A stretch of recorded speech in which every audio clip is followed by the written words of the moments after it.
Hey everybody, how's it going? So welcome back to Reigate Lake. Welcome to episode 6 of Reel Up My Park from scratch. So thank you all for coming along. Thank you all to everybody old and new that's joining us. And as I always say, this park is nothing without the community that's supporting it. So thank you so much for all of your support. And welcome aboard to anybody who is new and anybody who is going to be new for episode 7 when it comes out. So I'm going to answer the most frequently asked question about this park right now. Is this park going to be on the Steam Workshop? And the answer is absolutely yes. I think I owe it to you guys as a community to at least put it together into a park that you can download and you can experience for yourself. It's all very good and well watching it being built and taking away some of the ideas and using them in your own parks, but actually sometimes you just need to get your own hands on it, and I absolutely am going to let you do that.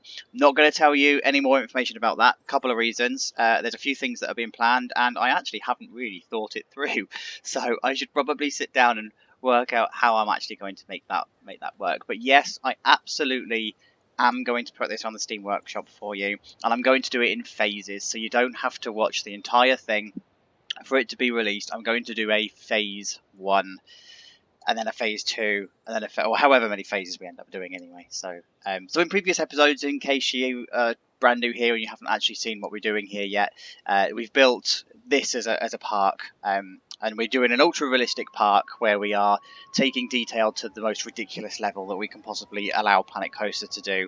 And if you've been watching the most recent episodes, you can see that we're already starting to push the boundaries of what we can and can't do. The autosaves are now taking way long time, so I need to consider increasing my length between autosaves and everything, but the results speak for themselves. I'm so pleased with how this is turning out. So in previous episodes then, we've built this front area. So we've done the tickets, the turnstiles, we've done an admin office, a box office, we've done a restaurant, the guest services. We've also done some kind of a backstage area where we built some warehouses and just put some fine stuff and things, everything in there. We built this Eurofighter coaster that in the lore of the park would be probably the most recent thing they've built, and they've plonked it in that area to celebrate their 100th birthday.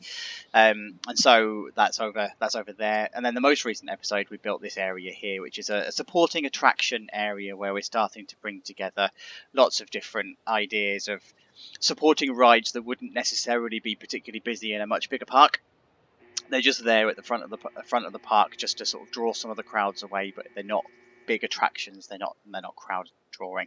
And then just a couple of shops and things around it as well. So as we already know, this area down the bottom here and down by the car park needs a lot more detailing doing to it, but I'm saving that for the time when we actually do the outside perimeter fence, once we know what the park perimeter actually looks like. So that's what I'm doing. There. So this episode, then, we're focusing on a log flume. We've been talking about it for the last couple of episodes, and I think it's time we actually do it. Log flume is going to be in this general area. I haven't got a clue how it's going to turn out. I haven't even started to build it yet. I know I definitely want to also incorporate some kind of a roller coaster with it as well. Not in this episode, that's going to be another episode, but I definitely want it to have some kind of coaster interaction. It feels like this area would make sense if it had some kind of a coaster turnaround to it. So this is what I'm planning. Anyway, log flume. I definitely want the ability to have a bridge over the drop, so that you sort of get wet. Think of like Tidal Wave at Thorpe Park, that kind of interaction with the ride. And I definitely think it's going to be a Western theme. So thinking about how this park would work and how the budget and everything sort of pans out, they tend to go down that typically generic and stereotypical kind of route of theming. Very lightly themed, but very obviously themed. So Western seems to fit log flumes very, very well. Most of the log flumes that I research or deal with at work, they were all Westerny type themes. So it seems like it fits actually quite nicely. Feels like that's a comfortable fit. So yeah, so I'm going to have the drop that's going to come over the bridge that's going to come over the drop. Then I also want it to be a bit windy. Don't know how many drops I want, whether it's 2 or 3. 2 smaller ones and 1 larger feature drop, and then there's going to be a lake, obviously, that's going to house all of the water source.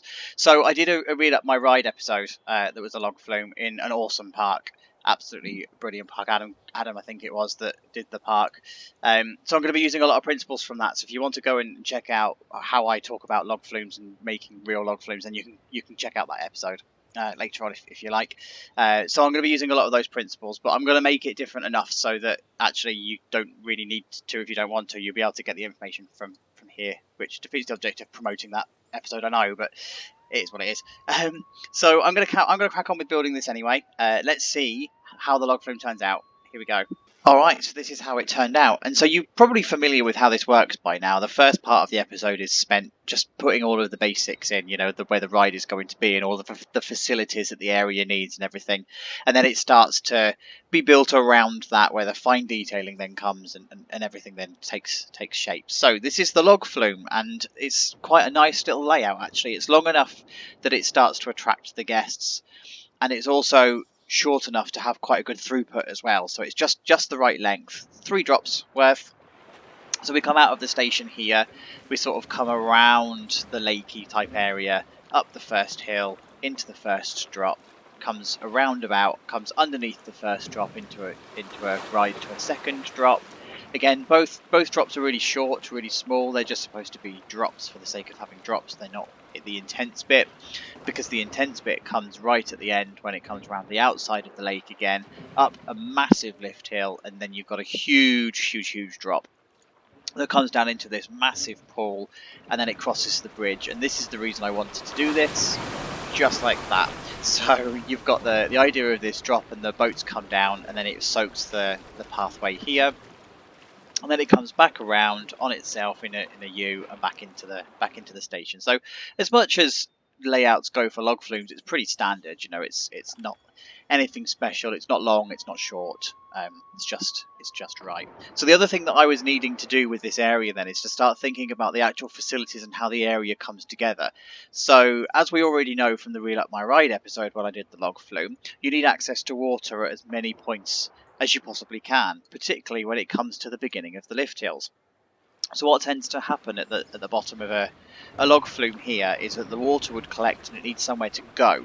So if it just goes into the land, or if it just goes into not necessarily a trough, if it just falls somewhere, then you're going to be losing a lot of water, and that's going to cost the park an absolute fortune. It's a waste of water, doesn't make environmental sense in any way, shape or form, and actually that water that's escaping into land that's not organised into an area will then start to affect the rest of the area. That's when you start getting sinkholes, and that's when you start getting problems with foundations of buildings and subsidence and heave and landslip and all sorts going on. So what we need to do is we need to consider where this water is going to collect, and can we put together a body of water for it to safely collect. And that's what I've done here.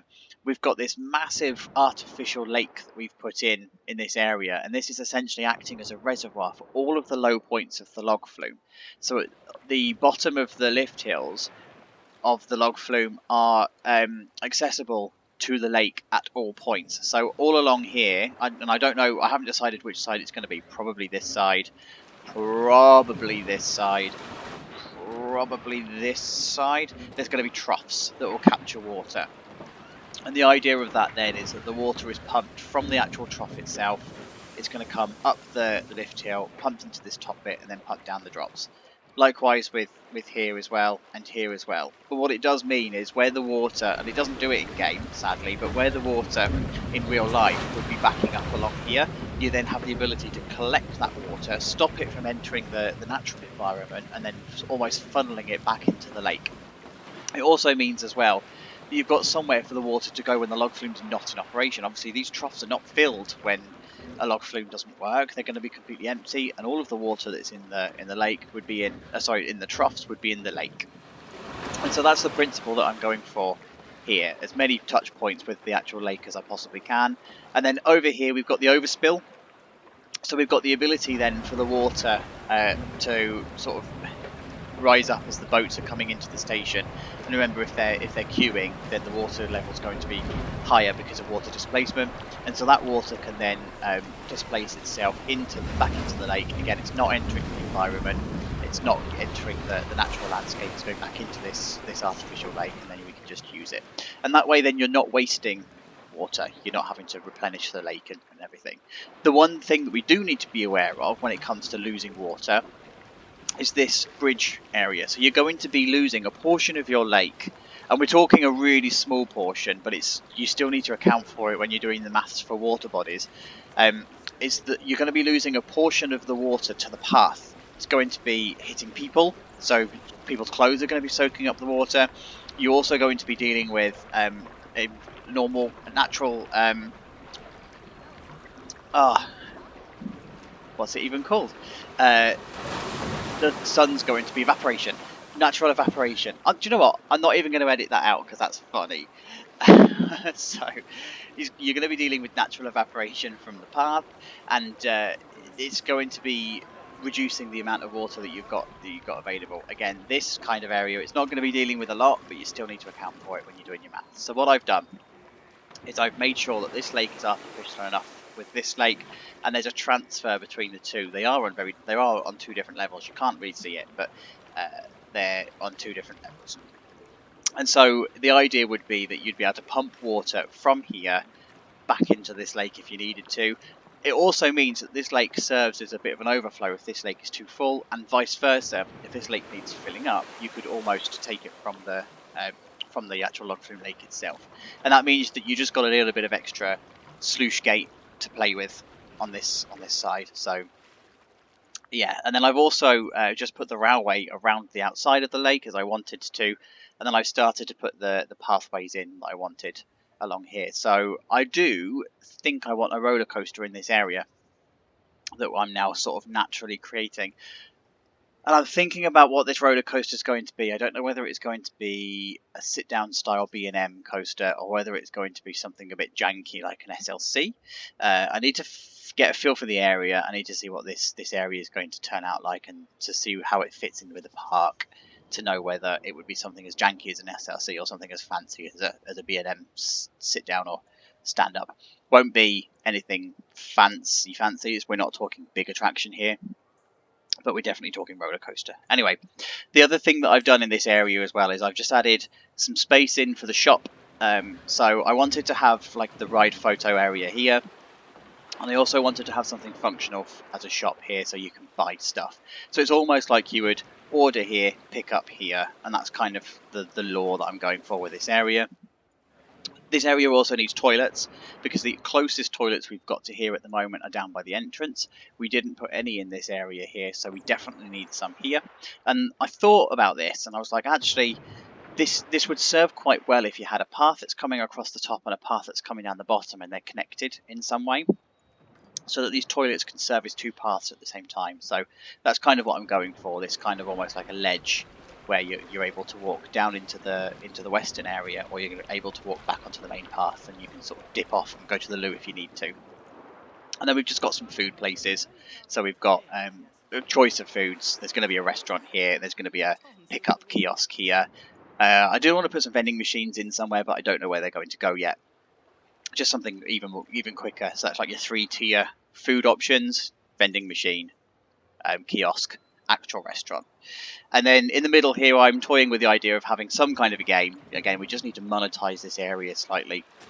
Otherwise, we would have quite a big space where we're not able to make any money with an area. So probably some kind of game. Don't know what it's going to be yet, but it will be something. And then the other thing that I thought about, again, is this idea of monetizing areas. So we've got between the two areas, the two monetization options are down by the Log Flume itself, and then nothing until you hit these vending machines along here and the games machines here. There's no money making, or there was no money making opportunity on this path, and actually it takes quite a while for the peeps to get there. So I decided to put some kind of ice creamy type thing just in the middle, and as you can see, it's working quite nicely. So anyway, that's the real quick update for the Log Flume. So my next port of call is to start putting this infrastructure in place, so the water troughs and everything that I need to make this area actually work realistically as it should. So that's my next port of call, and I will see you for the next update. Alright then, so I kind of got a little bit carried away and forgot to stop to do an update. But that's fine, because I'm working with a really massive area, so I don't actually mind that so much. There's quite a lot that I need to talk through with this one. And I'm also getting a little bit concerned, because a couple of times in between these updates, during the autosave, is it Bulldog that Frontier built into the game that prevents it from crashing, has kicked in a couple of times. So after a minute, this piece of software that's built into the back end of the game, if the game stops responding for a minute, then it comes up and says the game's crashed. So I'm starting to get a little bit worried that this is going to become a problem, and I might actually need to get hold of Frontier and tell them, because a couple of the autosaves have failed. Now luckily it backs up autosaves, and I can load previous autosaves and I don't actually lose that much work, but yeah, that's a potential worry. Anyway, not to worry, even though it's a potential worry. Progress time. So I've started to work on the area some more, and I've started to bring the area together with this westerny type theme, and I'm starting to get a feel for how I want things to sit on the landscape. So in terms of building, so I know that I want my toilet building to be flat roof. I wanted this to be more of a shed style station that is all connected with all of the shop and everything. I wanted this middle game store just to be a pointy roof, and then I started to think about how this is going to sit on the landscape as well. So I want this to be a solid building made of wood, and I want this to be more of like a bazaar style thing where it's not a building, it's more of a shed or more of a shack style, and it's open on the other side so that you can see through to the log flume.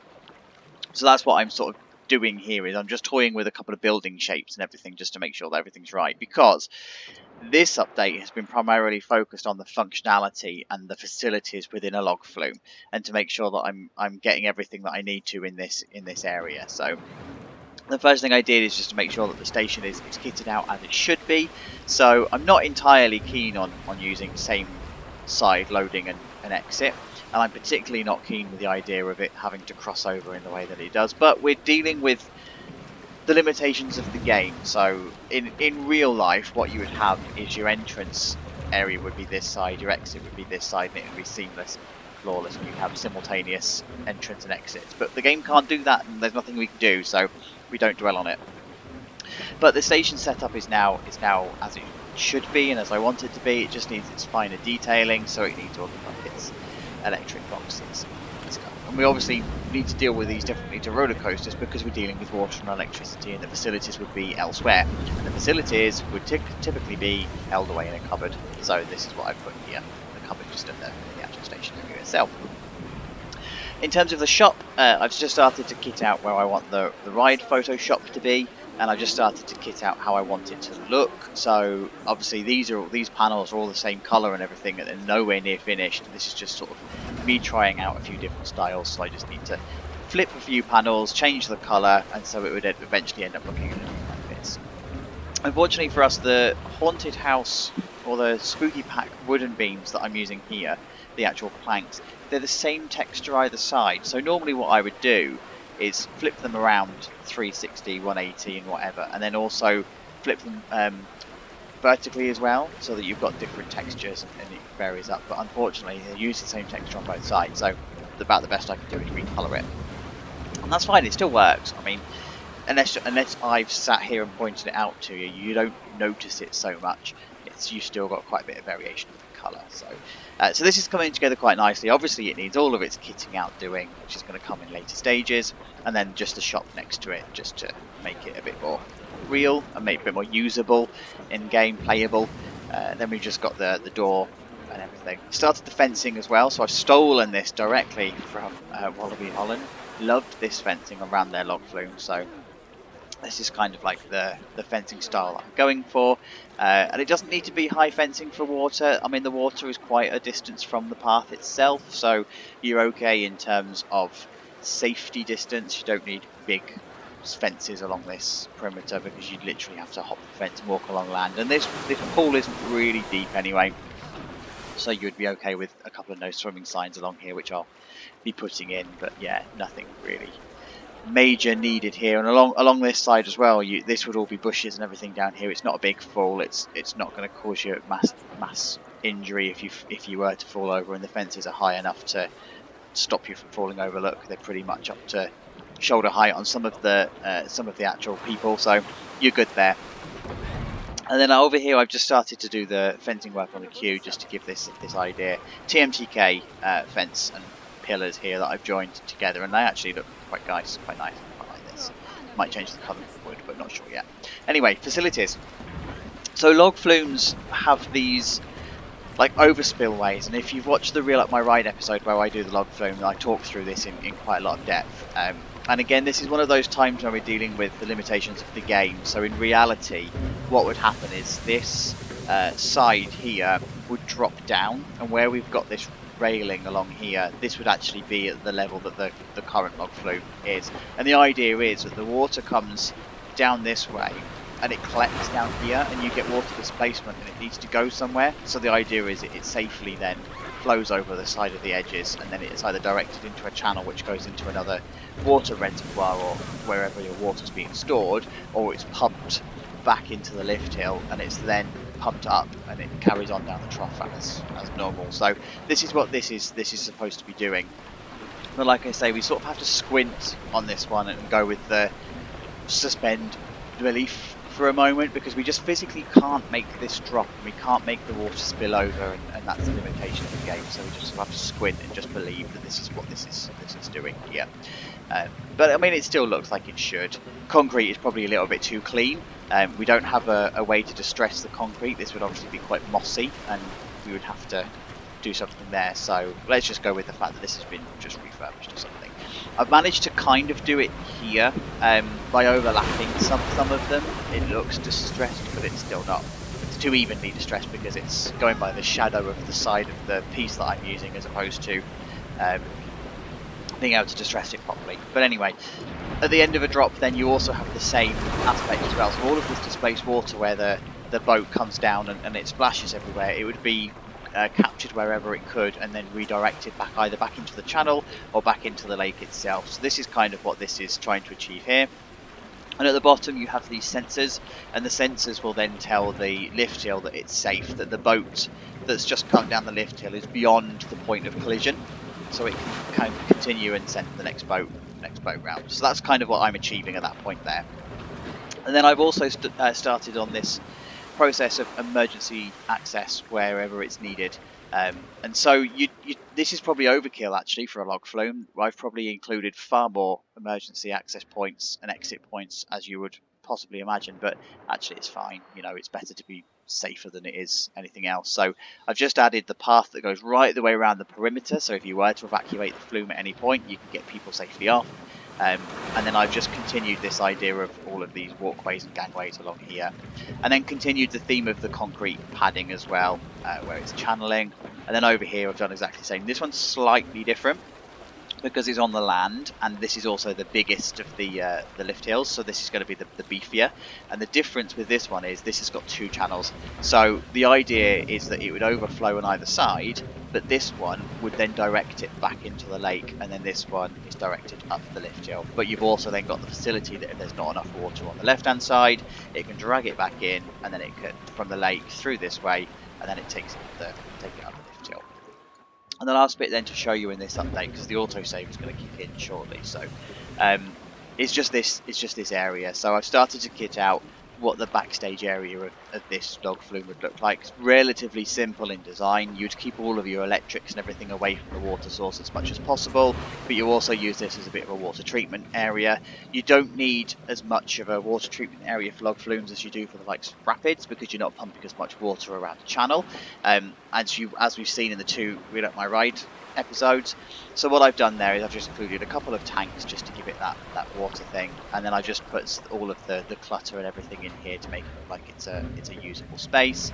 And then underneath here I've just given it an inlet and an outlet as well, so if we can imagine that the water is probably dragged in from this way, there's the autosave, good timing, the water is going to be dragged in this way, and it would go over to the tanks, and then it's going to be treated and it does what it needs to do over in this side, and then eventually it's going to then be pumped back out through this way, and then it's going to be pumped back into the lake, and it's then usable as clean water, and you've just got this constant flow of water.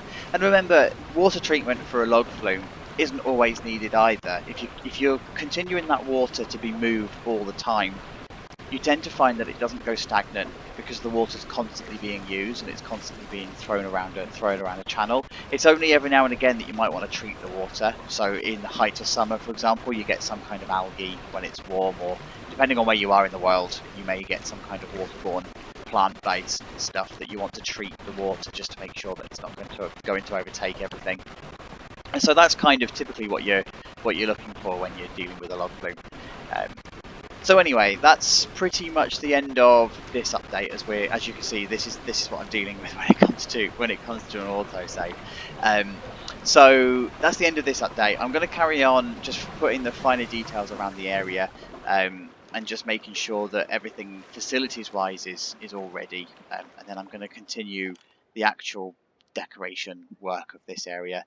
Oh, and the other thing to show you, by the way, is just down this area. I've just put the fences along the actual railway line, so not sure whether I'm going to decorate this bit in this episode or whether I leave it to the time that I actually fill out this part of the lake. I don't know yet. We'll see what time I've got. So that's what I'm going to do anyway. I'll see you for the next update. Alright, so I think we're heading into the final stretch, and since the last update I've put a lot of focus on all of these buildings. So remembering here that the idea of this area is it's supposed to be Western infused, not heavily Western themed.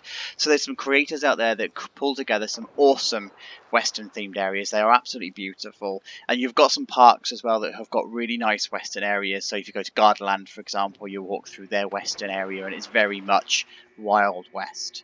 You know, and Silver Dollar City is obviously a very much Wild West infused park, whereas this is supposed to be medium to low budget, where the park is actually just used wood effectively to create the illusion of Western, and then just dotted around without care some kind of Western theming just to give it that idea of Western. So this is what I've done. I've pulled it together with the Log Flume station over on the backside.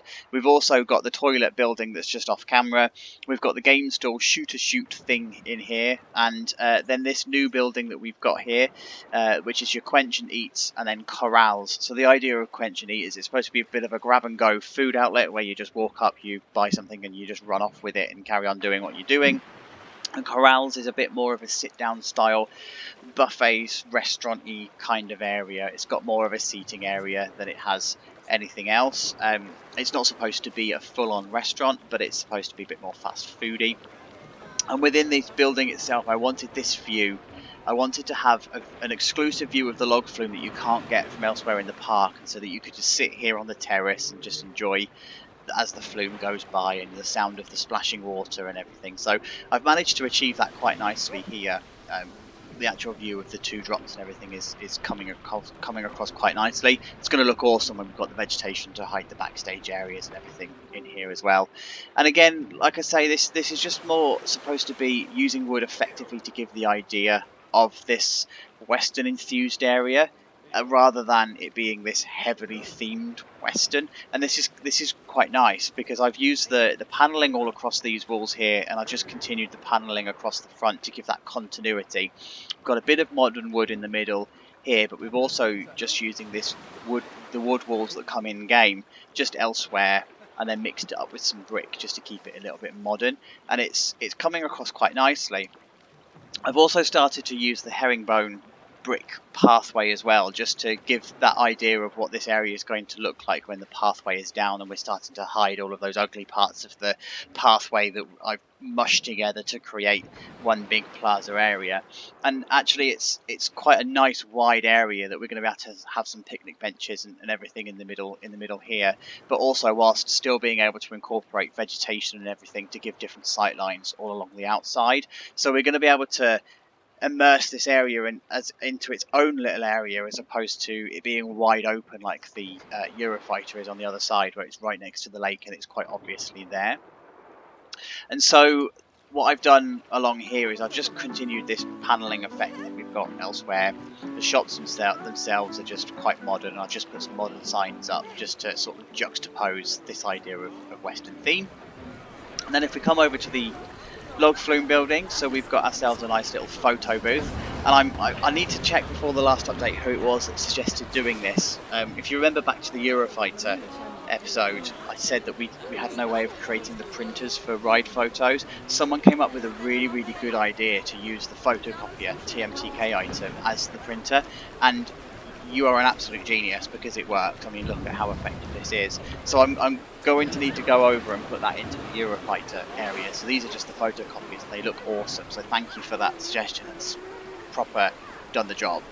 And then again, it's just this wood paneling effect that I've got in the middle here. It's everything that you see wall wise here is all completely custom. So I wanted to avoid having any of the in-game walls at this point because they just weren't doing what I wanted it to do. I wanted to have this slat wood effect with the ability to have the beams coming out of it, and there's like the pad gap that you get when you're trying to put something through, and I just couldn't achieve that with the in-game walls.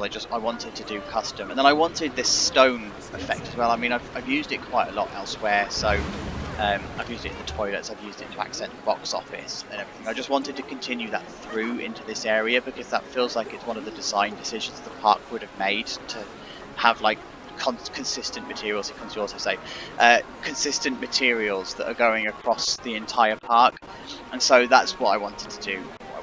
Here. And again, there's this herringbone brick work that's on the floor. It felt like this area wouldn't be tarmacked. They would probably put some kind of effort into it. And the beauty of using the herringbone brick is it's actually quite a durable walk surface. So you'll tend to find a lot of parks will use it because it's cheap to lay, it's quick to lay, but it's also really durable.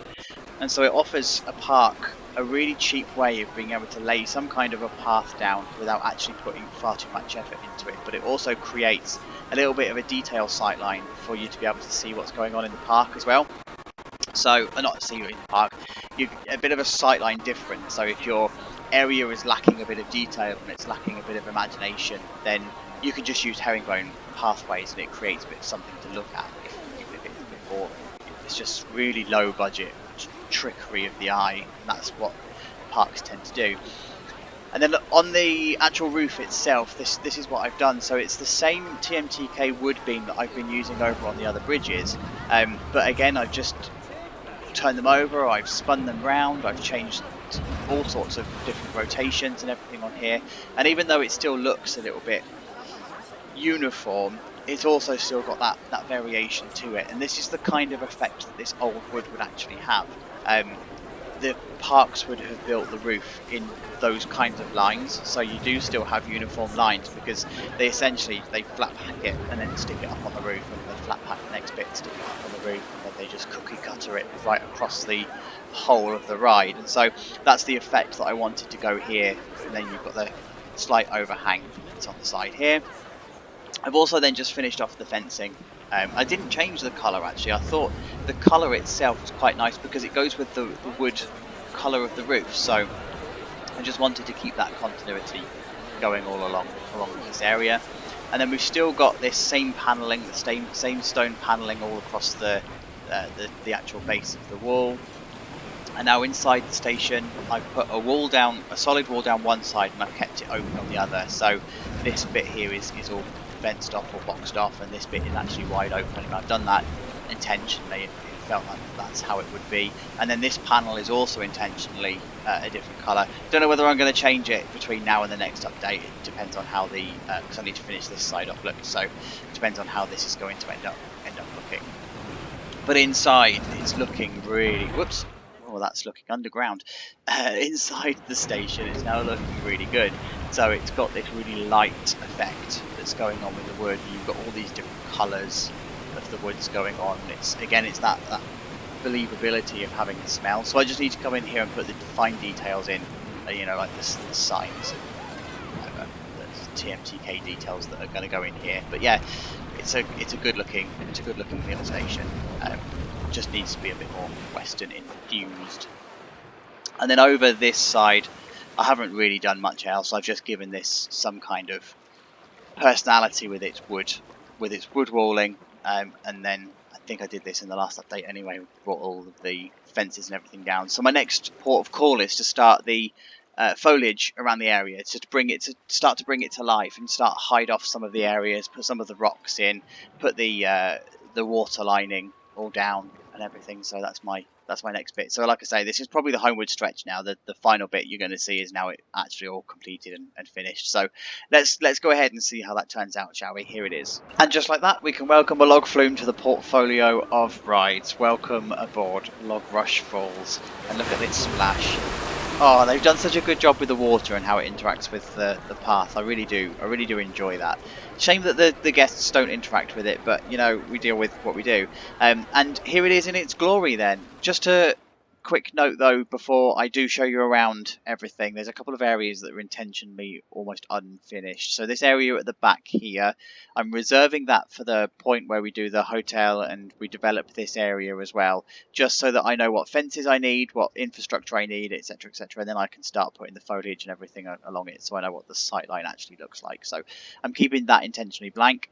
And also this area down here, I've only put a done for now stamp on this, so I've just done a few fences and a few trees and bushes and everything just to give it a feel for how it's going to transition from this area up to the Log Flume area, but it's by no means done. Obviously this building still needs finishing, and still need to put a curb and everything all along here, and still need to put its final flowers and stuff, but it's done for now. And then obviously down here, this is going to be reserved for when I develop this area, so that I can put the final touches and everything to this. So just to have that in mind. Anyway, let's show you around the actual area itself. So here's our big drop of the actual Log Flume. And so we come across this way, and then where all of these direction paths meet, I've just put a position for a map that we can put, and also a sign just for the Logrush Falls ride itself, just with the arrows and everything on there, just to point you down this way. Obviously it's a diversion point, so you want people to know where they're going, and the ride is down there. Obviously you can see the sign from this point, but you still need to point people in the right direction. And then we've got the toilet block. This was actually done in the last update. I just completely forgot to show you, and it's actually quite nice because it's quite a tranquil, chilled out bit of area. It's overgrown as I wanted it to be, and it's set aside and set up as I wanted it to be. If you can imagine it being a bit hot and a bit stuffy in this area because the heat's being trapped by the building and the trees, it's that muggy, claustrophobic feeling that you're going for. But just like all of the other toilets in the park, it's kitted out as them all. So you've got the hand dryers, you've got your sinks, you've got your mirrors, you've got the cladding and everything on the walls. And I've used the same effect with the stone as well, so the stone panel that we've used elsewhere. And I've also used the brickwork that we're using elsewhere in the park as well, just to continue that continuity that we've got going along. Only real difference I've made in this one is you've got a waste and a recycling in here, and I've not put a barrier down this wall to stop people from walking through, because when I do, they don't actually use these toilets anymore. They can't find a path there, so I'm kind of working with the game on that one. We just have to squint and suspend our disbelief for that. So then we come down to what I think is my favourite view of the entire project, and that's this one. And I've just fallen in love with this view. It looks so complete. It pulls it together so nicely, and you've just got all of this wood, and it's not a boring sight line. You've got variations along the way, and you've got different materials and different heights and all sorts going on. So I really like this. I keep finding things that I want to add, and obviously this is phase 1 of the development. The next phase is about putting the roller coaster into this area. So what I'll do then is I'll do another pass once I know what that roller coaster is going to be, because it's going to change some of the safety signage, it's going to change some of where the seats are going to go and all of that sort of stuff. So, but for now, I really enjoy this. So obviously we've got our grab and go restaurant, we've got our sit-in restaurant, and from here you can now sit and chill out and look at the Log Flume through the foliage, and it's now dappled and different lights and different sights. It's a bit more interesting to look at. So that's come about quite nicely. Added a few safety signs and everything in here. I'd forgotten to do them in the first update, so just put those in here. Over at the shoot, I've just put the clutter around, so all of the toys. I've purposely not put them along here. I wanted to keep this clean, just because the rest of the stuff over here is all clean. I didn't want to clutter it up, but I put it all down on the bottom here, so you can see like this boxes and stuff. This one doesn't have a cabinet for electric, and I've done that deliberately, so it's too small. It's too small to have one. You don't have any walls that you can attach it to, so we're just going to say for this one that the power's coming from these buildings over here. I'm alright with that. It's quite common that you see that I only put them in the other ones just to decorate it, but that's got enough decoration in this one. And interestingly, I've made this lower as well. I've actually lowered the ceiling, and I could probably make it even lower. It was too high, and I didn't realise until I actually lowered it, just to trial, just to see what it was like, and actually it worked really well. So, and it varies the sight line as well. It makes everything around this area sort of make a bit more sense. It doesn't dominate that central point. It doesn't need to. It's just a games unit. So, yeah. Then over here, I've just finished this off. We've now got ride photos. Nothing has changed in here as such. It's just the addition of the ride photos, and it just brings it to life. Ride photos from people, just to bring that shop feeling to life. Queue line then, I've just added all of the signage, so you've got your queue time, you've got your ride sign, you've got your height sign, all of the sort of stuff that you'd normally find at the entrance of a ride. And now this colour is making much more sense now that we've got some foliage. It's not so stark, and it's, like I said in the previous update, it complements the wood that's on the roof, but it now makes a bit more sense, whereas before it looked a bit sort of out of place. But now it looks a bit more natural, so I quite like that. I've also just added a perimeter fence around this side. I was sort of toying with it, do I, don't I? And it definitely needed it. It needed it because it's a body of water and it's a ride area, so I've just put the perimeter fence around. Nothing special, just copied the fence from the other side of the area, just to make it, again, that continuity piece. And then we come into the actual station itself, done a bit of work in the station, signage, some theming, like that real loose theming, the stuff that they can just throw together really cheaply, bit of equipment, a couple of ride hosts, but I've also just done the area with the ride up as well. Like, this is a small office that they would use. You wouldn't find much in it. There'd be a bit of paperwork, there'd be a phone, there wouldn't be a computer or anything like that. It's just an area for them to just sort of work in. You've got your life rings and everything still in there, and I haven't forgotten in here, this is where your electricity units are, and where you store your signage and stuff. That's all in there. And then if we have a look at the actual ride itself, now that the foliage is in, I quite like this view. This has come together quite nicely, in the sense that you've just got land one side and water on the other, but that's consistent on both sides.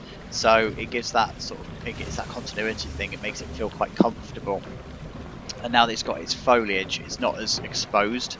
It's now you're sort of going through the forest, if you like. And I've just put the remain seated signs around as well, just to make sure that people aren't jumping up, doing what they shouldn't be doing. And all of the concrete things that we put in, they now will make sense of the foliage in as well, because the foliage is starting to interact with it quite nicely. So yeah, I'm happy with how that's turned out.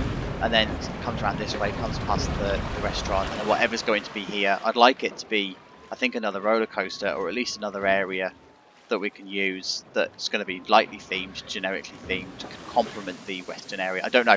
We need to sort this area out first. I'll talk about that in a moment. And so then we've just got the backstage area. Loving this again. Just put the roof on, and put the windows in as well. Inside, it's all done. It's looking sweet. Hang on, let me just go in this side instead. There we go, like that. So again, I just wanted to keep this quite open, quite clear. You'd probably store some boats in here maybe, but because it's the electric unit, you want to keep this as fire hazardless as possible. So you tend to try and keep these as empty as you can and as far away from water as you can, but you still need the access point there. So that's in there, and then it connects to the actual car park through the drop-off. So like I say, I need to just sort out what's going to go on this skyline before I can then work out what's happening along the perimeter fence and everything. And then it comes round this way. Again, you've just got all of the escape pods and the pathway. There's no need to fence off your pathway. It's far enough away from the water. If there was ever an evacuation people around this way, people would be accompanied by a member of staff, so you wouldn't necessarily need to worry about fencing this off. It's not used far enough to even warrant having it, and the water is relatively sort of close to the actual ride itself, so you're not going to do any damage, is what I'm saying. You don't need to fence this off. All you do need to do though is fence off your key area bits. So the bit where they're actually going to disembark, so if they were to be evacuated from this point, you would absolutely need to fence off this part. You would need to fence off all of your metal grating ones as well, so like where we've got here and then where we've got our catwalks and everything, you'd absolutely need to fence those off. And anywhere that you may have steps or anywhere that's a trip hazard, that's where you would fence it off. But if it's just coming out into the actual environment here, into the grassland, and you've got quite a gap between your path and your water, you don't need to worry about fencing. You don't necessarily need to worry about lighting. You might have some kind of emergency lighting set up. I'll probably add that when I do this whole work to this area here. And the other thing that I've done as well then is I've just put the footers, this has been done a while, I just didn't point it out, put the footers to stick out of the water, and you tend to find that the concrete would stick out of the water because otherwise the metal rusts with the water and everything. So I've just done that. And then I've kept the shoreline, unlike the lake where we're actually physically building a barrier, I've kept the shoreline on this quite loose. Remember that the water that's in the trough at the moment isn't going to be in the troughs when the ride's not in use, so the water level's going to rise and fall, unlike this one where it's this lake where it's going to be a solid steady level. This is going to rise and fall, so I've just kept it as a shoreline rather than as a fake lined off thing. And then just along here I've put all of the perimeter fencing as well, and this is overkill. Like, we just don't have any smaller fences or decent fences that I can use, so I've just used the Cedar Fair don't die fencing all along here. And like I say, it's overkill, but it does its job. I mean, it doesn't look wrong. That's the takeaway from this. And sometimes when it comes to health and safety, if you are taking it seriously, sometimes it's better to be too safe than not safe enough. It's that principle of better to have it and not need it than need it and not have it. And then we come back to the final drop. So that's the Log Flume area. Really, really, really pleased with how it turned out, and how it's sitting, and like the herringbone pathway just finishes it off quite nicely. I like that this is a big open space, stark open space, but it also complements the buildings that we've got down here. So this leads me to my final point before we close off. This area here, this sort of area, this area around here, what's going to go here? Definitely want it to be a roller coaster. I definitely want it to be an older roller coaster. It can't be a new modern thing. It's got to be an older roller coaster. So I think what I'm going to do is pin a comment to the actual comments. Is that the thing? Pin a comment to the comments with a couple of suggestions, and then I think I'll put it to the vote because I'm going back to work. So the next episode is going to be slightly delayed because I've got a job to do now, an actual job to do. So I'll put a vote on there, and then the winner of that vote will be the coaster that comes in here. So let me have a think about what I'm going to do, and then I will put it in. So guys, thank you so much for joining me. I really do hope that you've enjoyed this one. Again, it's another one that I'm really chuffed with how it's turned out. I'm really pleased, and like I say, phase 1 is done. Phase 2 is the roller coaster, and then the fine details that I may have forgotten along the way today. So if you want to know when the next episode comes out, you know what to do. Subscribe and ring the bell so you get notified, or you can leave a like, or you can leave a comment. Absolutely love talking to you all. But otherwise, thank you so much for coming along. I will speak to you all soon. Until then, take care of yourselves. Bye bye.